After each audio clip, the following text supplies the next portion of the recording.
Alright, I have had an idea, and it is a bad one. So let's go.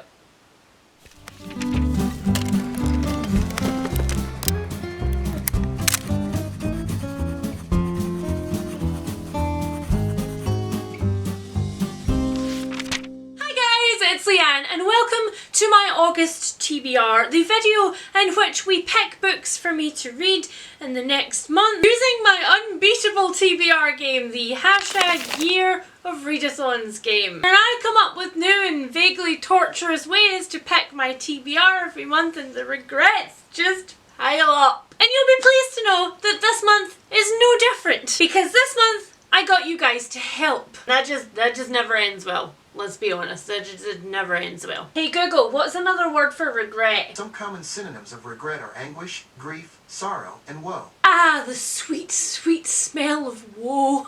Let's just get on with it, shall we? Let's just get on with it.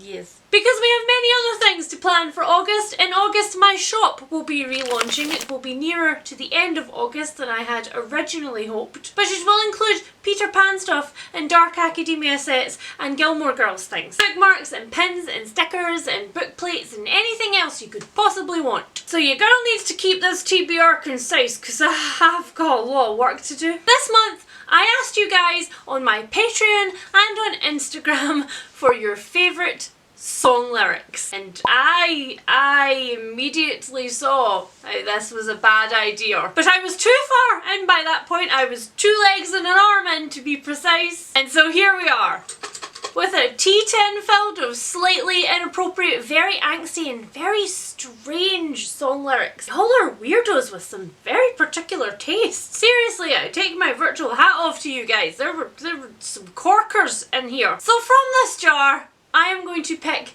5 random song lyrics. And then I'm going to use that song lyric to inspire me to pick 5 books from my shelves for this month's Stack It. In case you're new here, Stack It is a little game that I play with myself wherein I pick 5 books off of my shelves, I put them in a stack and I have to read them in that order. Or unhaul them, under the premise that if I don't want to read them now, I'm probably never going to read them. And so they may leave on their journey to another reader who will like them better than me. I should also point out that I am allowed 1 flip of the stack. At one point, at anywhere in the stack, I may flip it to hopefully get something that my brain wants more. All of the rules out of the way, let's do choosing. The only problem that I've encountered so far with this game is that we tend to summon a cat when there are crinkly balls of paper. 1, 2, 3, 4, 5. Let's see what we got. We did indeed summon a cat. You can't have my song lyrics. I'm terribly sorry, Mummy needs them for work. Who am I kidding? He can eat as many of these song lyrics as he wants. Less problems for me. Okay, first song lyric is from Ashley at Booked on a Feeling. Ooh, Ashley, this is one of my favourite songs ever. Girl, you have got taste. Same cannot be said for your compatriots. So the line is, all of these lines across my face tell you the story of who I am. So many stories of where I've been and how I got to where I am. Oh, I had to resist the urge so hard to screech that in soprano. These lyrics are from The Story by Brandi Carlile. Okay, I can definitely work with this. Next up, we have one from Instagram. This one is from Maisie Reeds, who said, "Why be a wallflower when you can be a Venus flytrap?" Ooh, that one is speaking to me. Whether that's just because that should be a personal slogan of mine or whether I can pick a book to go with it, who knows. Next up, we have got another from Instagram from Lottie Phoenix, who said, "I used to fear the night, used to close my eyes, but now I need the dark so I can see the stars shine." Okay, slightly more obscure, but still workable. There haven't been any stinkers yet. I should not have said that. I should also point out that I will be keeping this lyric jar and I will be picking from it randomly throughout my months. I may even do a random vlog of books picked from the lyric jar. Okay, so this one is from Instagram as well, and it's from Alex and Ria Perone. Alex and Ria Perone. Thank you. And the lyric is, "I've dealt with my ghosts and I've faced all my demons. Finally content with a past I regret. Ooh, I like the sound of that one. Demons and regret. Sounds like the name of a cocktail that I would create. Okay, no total duds yet, but we have one left. Oh, it's from Amy! It's from the lovely Amy from Amy Talks Books. Amy is launching her channel in a couple of weeks, guys. I'm so freaking excited. She's one of my favourite humans in the world. Let's see what terrible taste she has in songs. Touch my tears with your lips. Touch my world with your fingertips. Okay. Lots of touching. Well, none of these are complete stinkers, so, how am I gonna do this? Oh dear. Let's randomly pick one to start with, and I will go looking. Word association time, bitches. Okay, so first up we're gonna go with... You have a paper addiction and it's the problem. I'm gonna lose fingers, guys. Okay, so first up we're going with Maisie's Why Be a Wallflower When You Can Be a Venus Flytrap. So that, to me, would have been perfect for like a female spy mystery, but I don't have any of those. I think it also might have been perfect for like a domestic thriller where the woman is not quite what she says she is. Either way, I'm looking at my thriller shelves, I think. Looking at them somewhat blankly, but I am looking. Go and have a closer swatchy, shall we? There's a good Scottish word for you. Swatchy. To look and perhaps to sample. A Venus flytrap.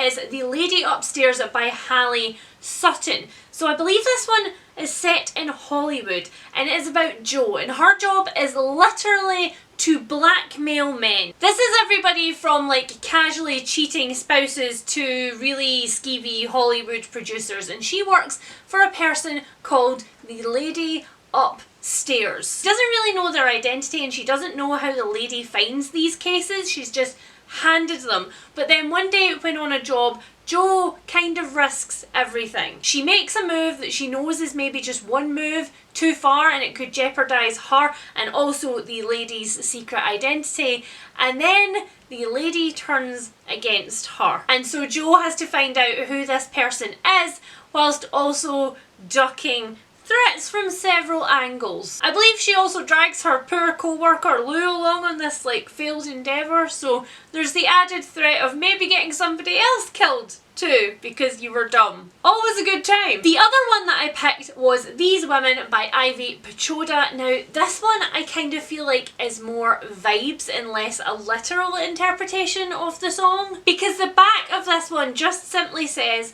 the street worker, the mother, the dancer, the cop, the artist, the wife. These women live by countless unspoken rules: how to dress, who to trust, which streets are safe and which are not. The rules grow out of a kaleidoscope of fear, anguish, power, loss and hope. Maybe it is only these rules that keep them alive.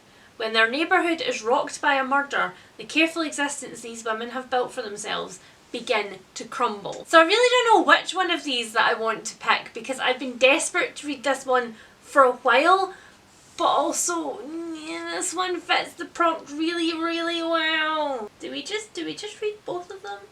Do we just have a 6-book stack it? I'll tell you what, I will put it to an Instagram vote and I will come back at the end of the video to tell you which one won. Next up, I'm going to go with Lottie's prompt, and I'm not going to lie, while I was standing at my bookcase, I did spy a book that I thought was perfect for this. So Lottie's prompt was, I used to fear the night, used to close my eyes, but now I need the dark so I can see the stars shine. As soon as I saw this book, I interpreted that as the Final Girls support group by Grady Hendrix. I mean, not gonna lie, I clearly wanted to read this book anyway. It has been very highly anticipated by moi. But the reason that I picked it is because this is about a group of final girls, and final girls is the trope in horror whereby there's one girl left alive at the end of like a huge massacre and she's the only one who gets out of the horror movie alive. But the trauma is never addressed, right? So at the beginning of this one, we meet a group of final girls who have all survived massacres like this and who are all in a support group with a therapist together. But then one day, one of their members doesn't turn up, and they realise that actually somebody is hunting them. Their worst fears have come true. Somebody is there to finish the job, and as a result of this, they decide to tool up. They decide that they're going to get prepared and get ready to take on this person and not live in fear in the shadows. I felt like I used to fear the night, used to close my eyes, was them at the start, and then but now I need the dark so I can see the stars shine, was them at the end. If I really stretch the metaphor, I'll say with like shiny knives and make it look like that was my intention instead of just like, I want to read this one and it fits most of this. So here we go. Here is book number 2. Thanks, Lottie. That was a good one. Next up we have Alex and Rhea Perron. Alex and Rhea Perron's prompt. It's, I've dealt with my ghosts and I've faced all my demons, finally content with a past I regret.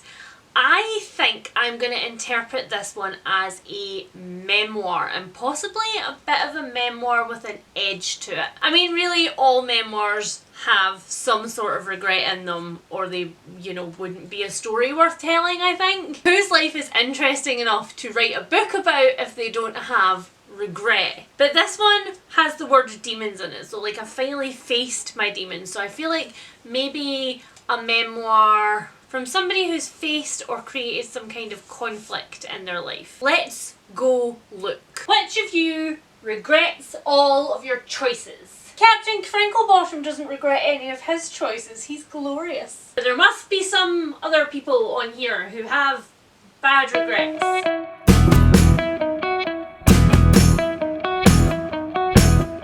Okay, so I didn't necessarily end up with outright regret, but I did end up with very interesting lives. So I've picked for this one 3 Women by Lisa Taddeo. This one was really huge on a certain section of BookTube when it came out because it's such an unusual book. Essentially, Lisa Taddeo has followed 3 real women around for I think like 8 years, writing these stories of their lives. Obviously this was meant to eventually make its way into a book, but there was no guarantee of that. It just became this like passion project for Lisa, which I just think is wild, especially considering Lisa actually uprooted her life and moved to be closer to some of these women to better experience their stories. It's also, you may be able to tell from the ripe fruit on the cover, about the sex lives of these women, but in that it's about so much more than that. First up we have a woman who is on her 2nd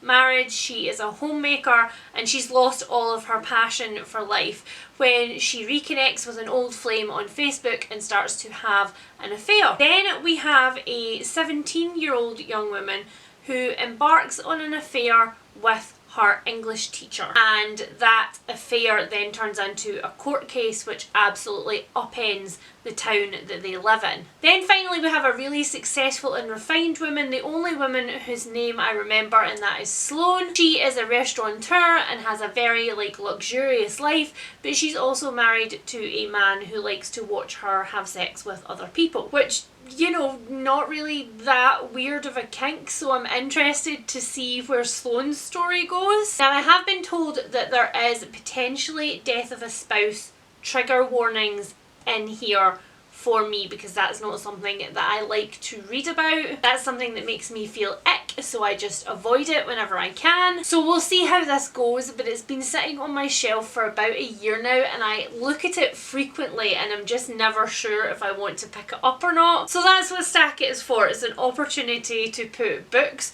on a list that I might not otherwise pick up that are on my physical shelves. So let's give you a go. Not entirely sure if this is with the spirit of the prompt, but I'm gonna go with it because I'm in charge of me. Apparently. Don't know who left me in charge of me. Bad ideas abound. Next up we have got Ashley's prompt, which was, all of these lines across my face tell you the story of who I am, so many stories of where I've been and how I got to where I am. I also kind of interpreted this originally as a memoir, but given that I have just picked up 3 women for the previous prompt, I don't think I'll go with a memoir for this one. I think I will try and interpret a little bit outside of the box. Let's go a tiny bit abstract, because when I read all of these lines across my face, what I thought about was a cracked painting, you know, like an oil painting, how it gets like all like subtle lines and you can see it if the light hits it in the right direction. And that made me immediately think of one book, because we know that one of Leanne's pet peeves in books is art or music, mostly music, but also art, wherein a large part of the book is describing this piece of art slash music that you're never going to see slash hear over and over and over and over again in exhaustive detail. So I don't have many books like that on my shelves, but I do have one specific weird, almost kind of dark academia gothic vibes books, and that is The Ophelia Girls by Jane Healey. Jane Healey is also the author of The Animals at Lockwood Manor, which I absolutely loved. It's queer, it's gothic, it's mysterious, it's really quirky, it's odd and funny, it's great. So as soon as I spotted this one, I asked the lovely people at Book Break if I could have a copy, and here it is in my sticky mitts. This actually just came out in July, so this is a perfect time to be picking this up. I always seem to be like a month behind on any advanced copies that I get of anything. But you know what? That's just chaotic Pisces inside me. It's the mood reader. We're just going with it. We accept our flaws and we make the most of them in this life. That means I'm reading this book a month after publication. Shut up. So this is about Ruth, who in the summer of 1973 was a teenager who was part of a gang of girls who were all obsessed with pre-Raphaelite paintings. They were at her huge family estate in a like sweltering heat, and all they wanted to do was lounge around and romanticize their lives and recreate some of these paintings that they loved. Like The Drowning of Ophelia, perhaps? Now it's the summer of 1997 and Ruth's family is in a bit of a hard bind, and she wants to get them out to the country away from their lives. She thinks that maybe it will make them all feel better, and so she takes them into the countryside to her family estate, where in that summer of 73 something awful happened, but where Ruth also feels really safe because that awful thing happened and nobody ever found out about it. Except when Ruth gets to her family's manor, an old friend unexpectedly comes to stay.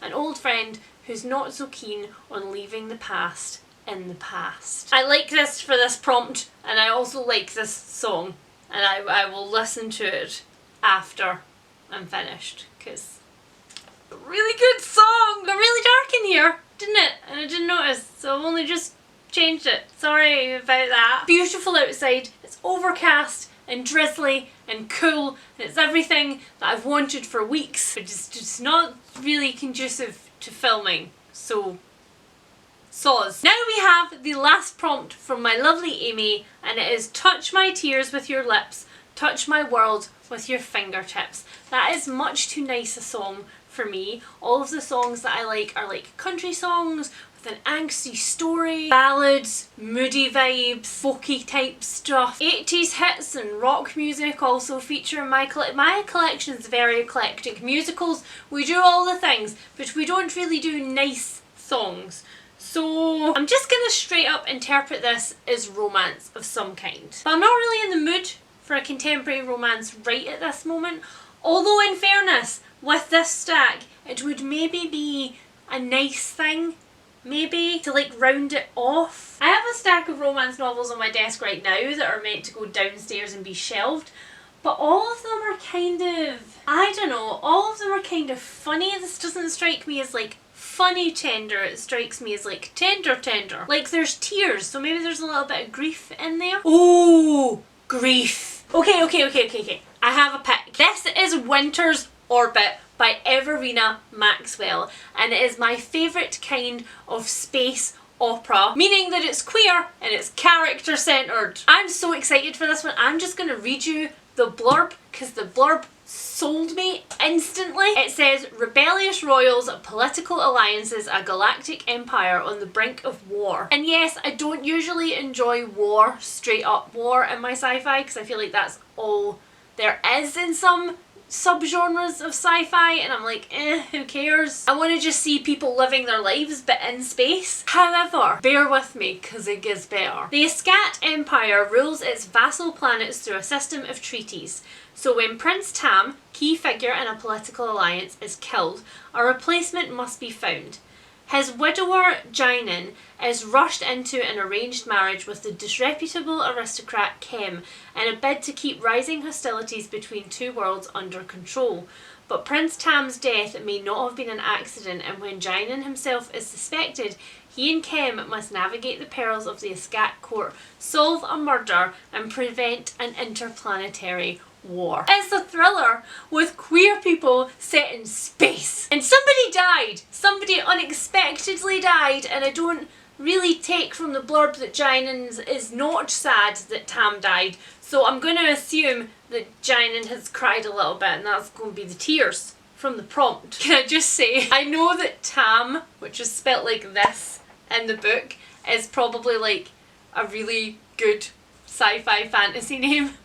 But in Scotland, Tam is one of those names, like we joke Tam and Bobby. Like there's 43 million Tams in Scotland, which is Tom, by the way. And so I'm now imagining like wee Tam from Glasgow in space.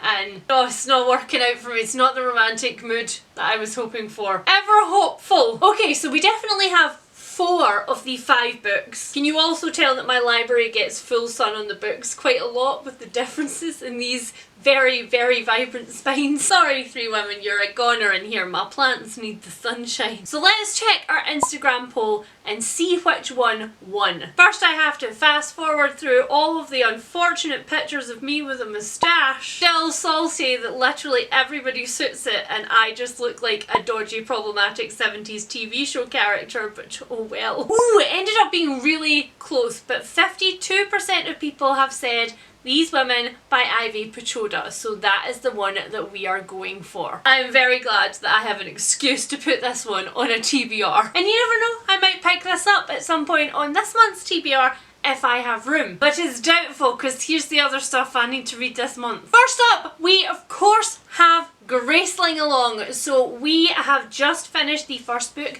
Graceling, at the end of this month, and the live show will be at the start of August, so just after you see this video. And so in August we're reading book number 2, which is of course Fire. You still got plenty time to catch up with Graceling along if you would like. It's one of those classic YA fantasies that everybody fell in love with before the genre took off. Next up, I want to read, I don't have to read, but I've kind of set my heart on getting to it this month.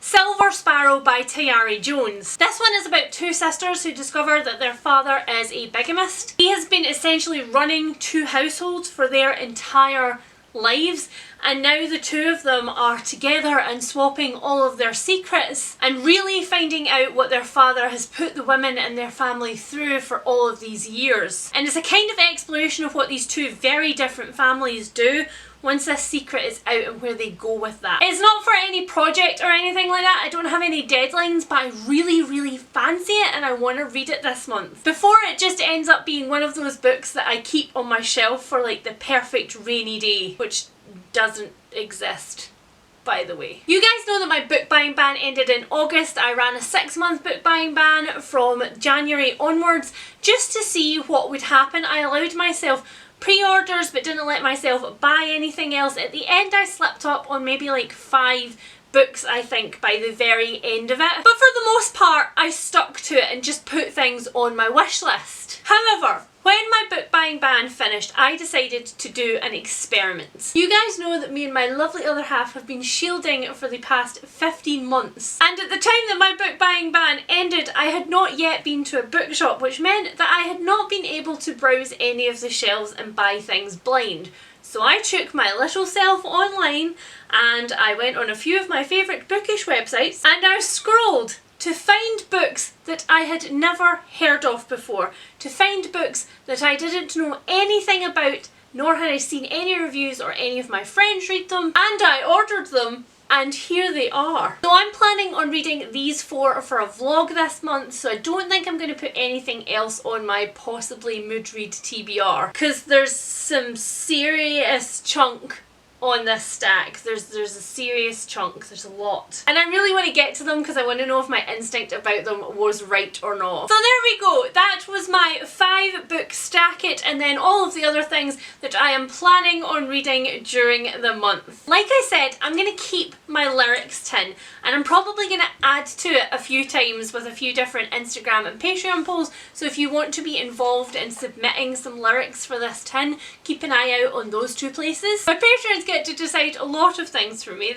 They are quite good at knowing what I like, and I'll probably do a vlog later on this year at some point just picking books from this tin. Plus a few other small projects. So as always guys, if you have read any of the books on my TBR and want to tell me your opinions about them, then please leave those down below because I do love me an opinion. Also tell me what you're most excited about to read on your TBR this month so that I can potentially add that and any other recommendations that you give me to my endless wish list. If you enjoyed this video, please consider whacking the thumbs up button so other people can find my crazy TBR games. And if you're new here and you enjoyed the crazy TBR game, then please consider subscribing and sticking around. It's so nice to see you. And I will speak to all of you guys very soon. Goodbye!